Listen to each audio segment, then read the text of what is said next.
It's another new low. Another new low.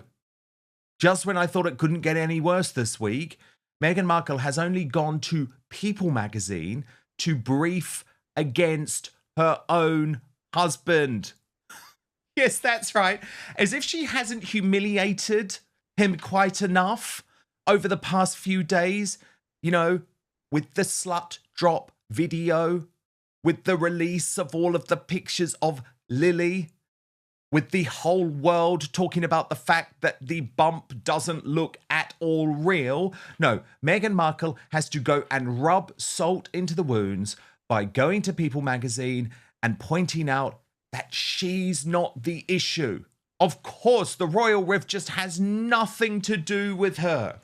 So we're going to get analysis from our royal mastermind, Prince Harry's biographer, Angela Levin, in just one moment. But first, let me take you through this astonishing reporting in People magazine, which I do always have to remind you has clearly come directly from Meghan herself or one of her representatives, because that's how she works with People magazine. People magazine has now become the biggest propagandist for the Sussexes since Omid Scobie, that weird little bloke, you know, the one that looks like Michael Jackson, scurried off the scene.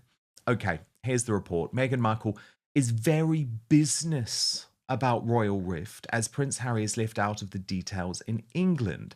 A source says that Meghan is focused on the future while Harry has one foot in the past.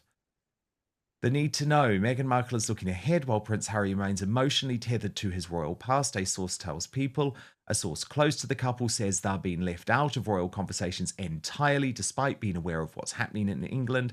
And King Charles's cancer diagnosis and Harry's recent public plea, insiders say reconciliation remains stalled by a lack of trust. Okay, so we're going to go into this in much more detail, but Angela Levin, can I just kick off by saying this is not normal? Recent reporting has reignited debate around the Sussex marriage, after comments attributed to Meghan Markle in People magazine were widely interpreted as acknowledging strain in her marriage to Prince Harry. According to the coverage, Meghan reflected on her current phase of life in a way that many readers understood as looking backward rather than forward.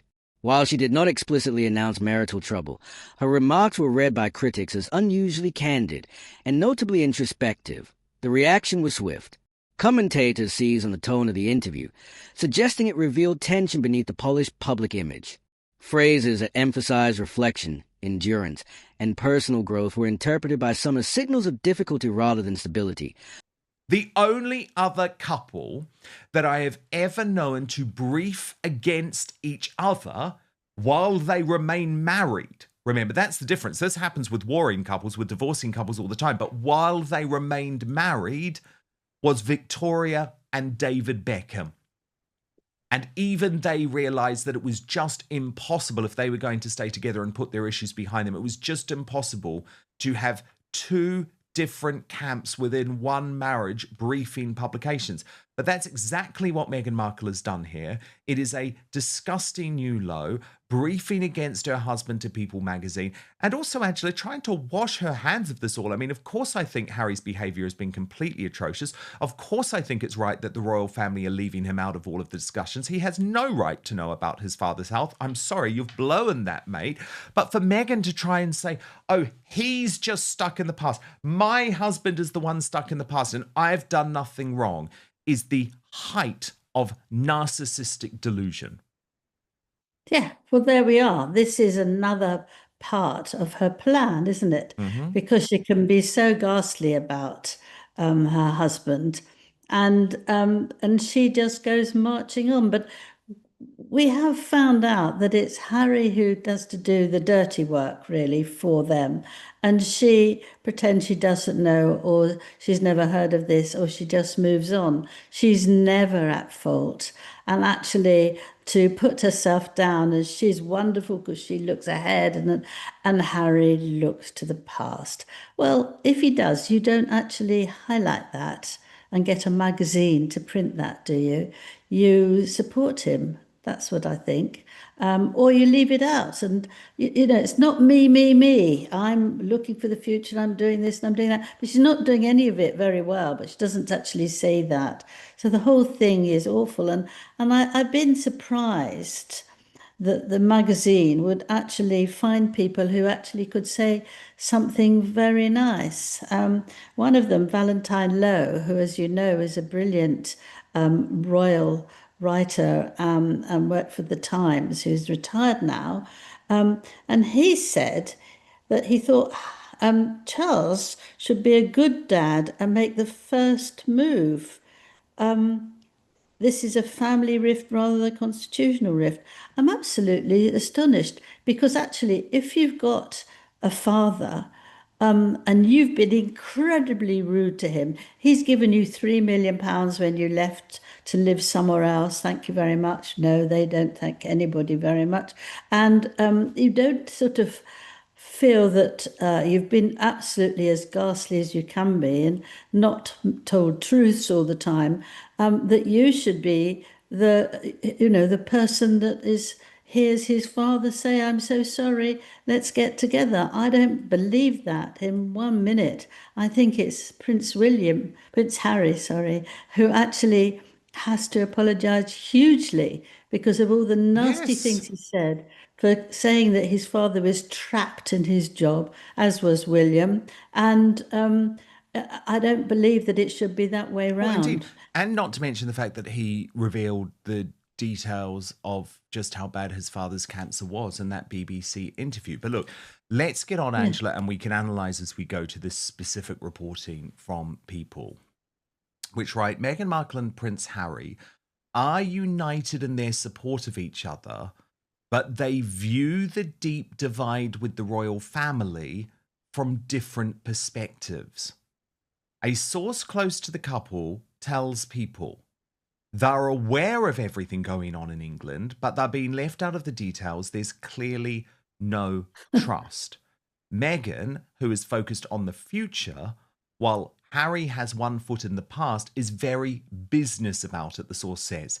Now, Angela, of course, Meghan is very business about it because this isn't her family. She always hated them. She never had any intention to make it work. And we know that she doesn't even give a damn about her own flesh and blood. So why is she going to care about Harry's? It's very easy for her to be businesslike about it now that she has Yes. isolated Harry from his relatives. Yeah. Of course. I mean, it's absurd to think that anybody in a marriage feels the same passion for their other person's family as the person does themselves. If you marry, you've had a parent who's gone along with you for so long, and the other half, come up and start in a very different way.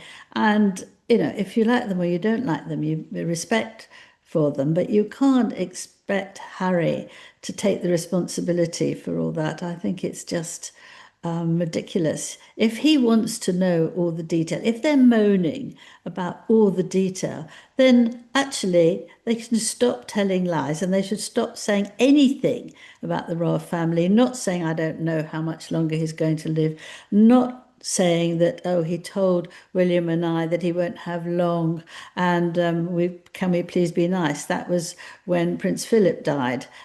He spoke to both boys, and then somebody, i.e., Harry, sold it in America. I mean, how can you then trust anyone? I mean, Princess Anne says the only thing you can talk to him about is the weather, and Of course. and that's it. Yes. People She's so trust right. you. He's so right. No, you can't.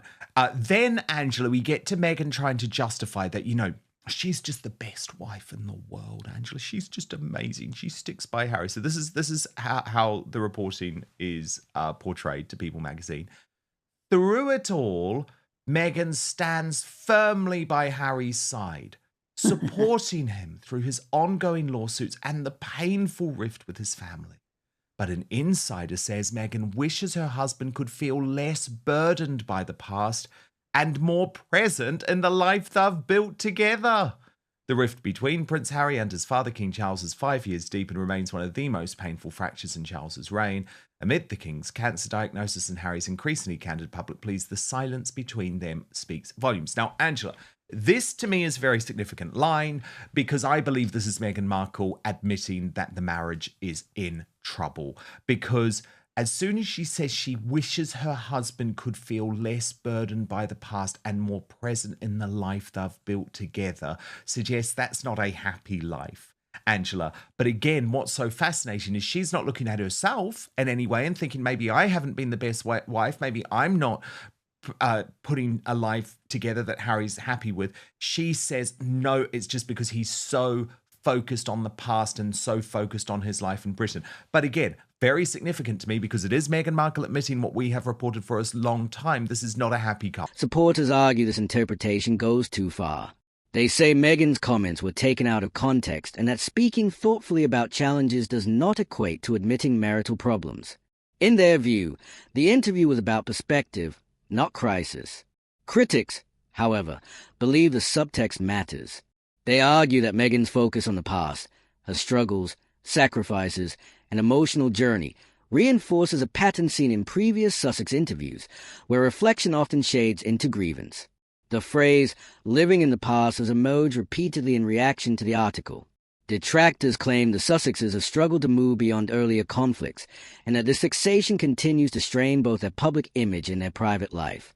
Prince Harry has also spoken openly in the past about the pressures on their marriage, including intense media scrutiny, family estrangement, and relocation. When viewed alongside Meghan's reported comments, some observers believe the interview adds weight to concerns about long-term strain. Others caution against overreading. They note that public figures are often encouraged to speak reflectively in lifestyle interviews, and that emotional openness should not automatically be equated with instability. Still, the timing has raised eyebrows. With ongoing speculation about Harry's well-being, professional direction, and relationship with the royal family, any suggestion of marital tension attracts amplified attention. What stands out is how quickly interpretation has overtaken intent. The interview itself may have been measured, but the reaction reflects how fragile public trust has become around the Sussex narrative. Once audiences believe a couple is struggling, every word is examined for confirmation. In that environment, even neutral reflection can be framed as admission. Whether Meghan Markle intended to signal trouble or simply speak honestly about personal growth remains unclear. What is clear is that the Sussex marriage continues to be viewed through a lens shaped by past conflict. For now, the interview has added another layer to an already complex story, one where the past still looms large, and where even carefully chosen word can reignite speculation about the future.